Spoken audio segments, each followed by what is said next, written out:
No, I think it's very very desirable, very romantic to always take the hard line with a lot of this stuff, because there's not a lot of people that will take the hard line these days. That will actually take the hard stand to say that, like, and I think this is where you and I ran into a lot of conflict, where I will say no when I don't believe a lot of this stuff, where it's just like I will say no, I will give you the hard line on a lot of this.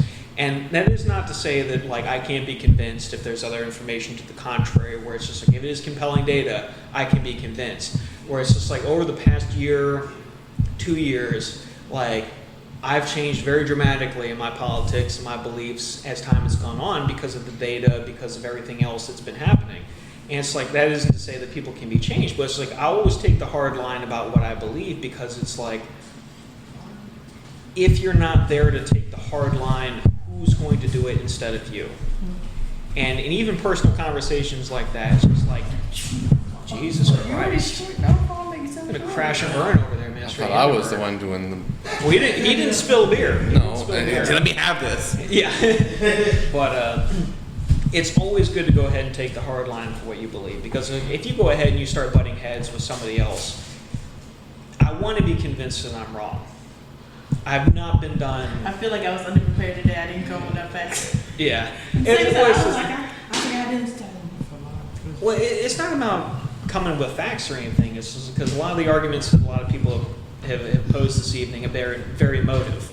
It's been like how I feel, how this may respond. And even me as a reactionary, it's been very emotive, where it's just like, there are a lot of people that do not like me that are telling me to do things that I don't want to go ahead and do. And if people that hate me are telling me to do something, why would I want to go ahead and do that? Even on the most fundamental level. Why would I listen to that? It's like, if people that do not like me are telling me to get the vaccine, and they have a history of telling me to do things that are against my best interest, why would I indulge in that idea? And I think that's very important to look at, where it's just like, if the government has a history of exploiting, of predating, and of damaging the black community, why would you listen to a lot of the people that are out there and do the things that they recommend when you know fundamentally that these are against your best interests because of the history of actions that they've done against you? And I think that's very important to look at, because a lot of people that are out there that are in the ruling class, or the people of power, you can see the sort of things that they're trying to do, and you can see what they actually care about and what they want to do by their actions. Climate change is a fantastic example of that, not to get too far off, but it's a very poignant fact in that.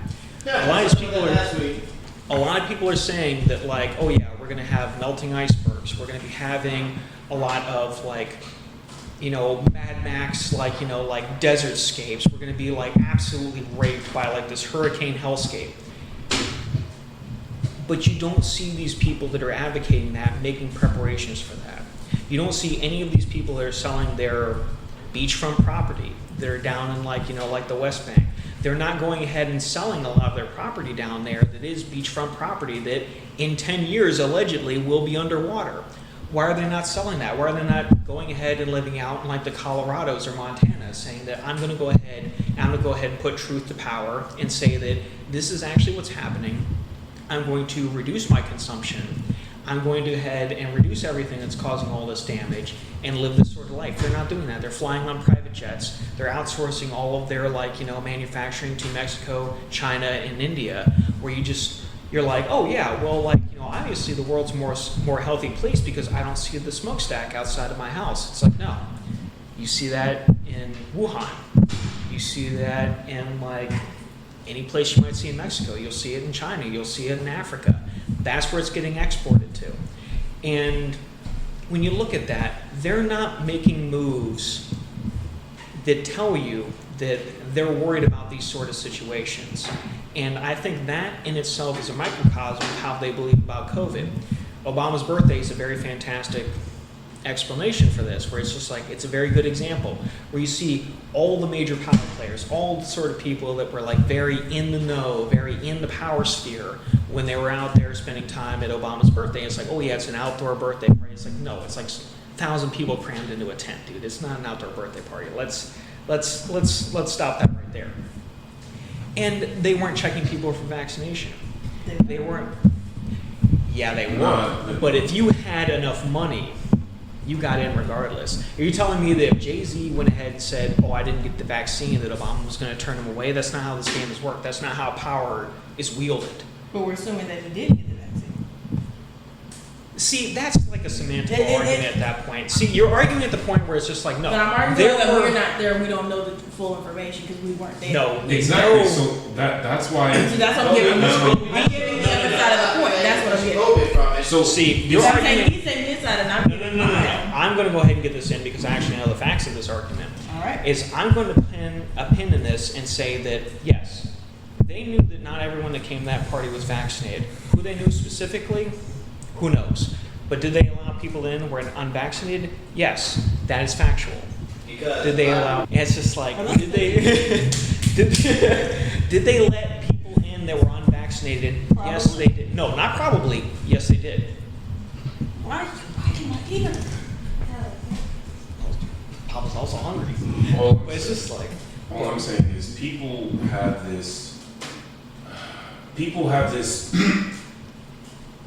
I guess group mentality way of thinking where there's always going to be an authoritative figure and they're going to listen to that authoritative figure if that authoritative figure is telling you information that sounds convincing and that you could agree with, and you'll go along with it without really questioning it. And if you do question it, you're not fully questioning it because you're like, well, they're in a position of power, and they got that way somehow, some way. So for me to question it, I wouldn't do it. It comes down to, we look back at what the CIA and the government has done over many decades. All the all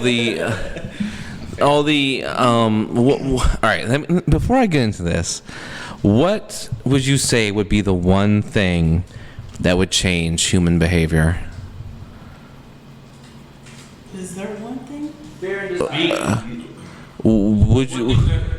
Would you say that consequence for your actions is the one thing that drives people no. into changing behavior?